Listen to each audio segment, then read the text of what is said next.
देखिए कांग्रेस का क्या हाल हो गया है। एक प्रवक्ता कांग्रेस का नहीं आ रहा टीवी में। शायद उनको भी शर्मिंदगी महसूस हो रही है जो खड़गे जी ने कहा है कि ऑपरेशन सिंदूर छुटपुट युद्ध था। अब आप मुझे ये बताइए, पंकज जी ने इस पे तो कुछ कहा ही नहीं कि ये छुटपुट है कि नहीं है। वरिष्ठ पत्रकार हैं, इतनी अच्छी बातें कर रहे थे। मैंने एक मुद्दा उठाया था, ये गद्दारी नहीं तो और क्या है। और अपनी महिमा का गुणगान बताइए। बीच में नहीं, पंकज भाई बीच में मत बोलिए। मैं देखिए आपको पत्रकार मानता हूं, या तो आप कहिए कि आप कांग्रेस के प्रवक्ता हैं तो फिर उस तरह से चर्चा करेंगे। आप एक पत्रकार हैं, पत्रकार की तरह ही व्यवहार करिए हम लोगों के साथ। आप कांग्रेस के प्रवक्ता तो नहीं है भाई। कांग्रेस के प्रवक्ता आते हैं, अपनी दिहाड़ी ले लेते हैं, आप तो ऐसे नहीं हैं, ये बात जानता हूं मैं। तो फिर सुनिए मेरी बात, नाराज होने की कोई बात नहीं। हो सकता है कि हमारी इस चर्चा से ही कुछ अच्छा संदेश जाए देश भर में। धन्यवाद।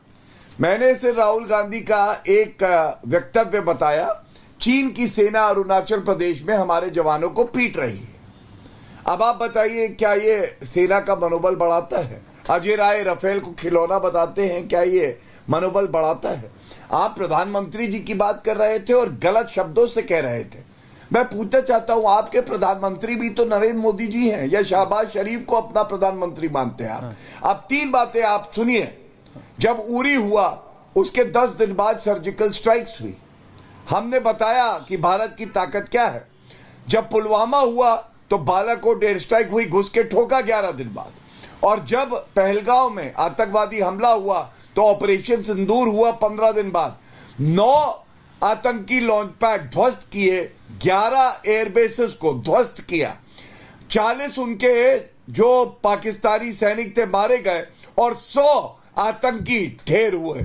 अब आप मुझे बताइए, 26/11 के बाद Fali Homi Major air chief marshal थे, उन्होंने मनमोहन सिंह जी से कहा हम सबक सिखा देंगे, आतंकवादी हमला भारत पे किया है।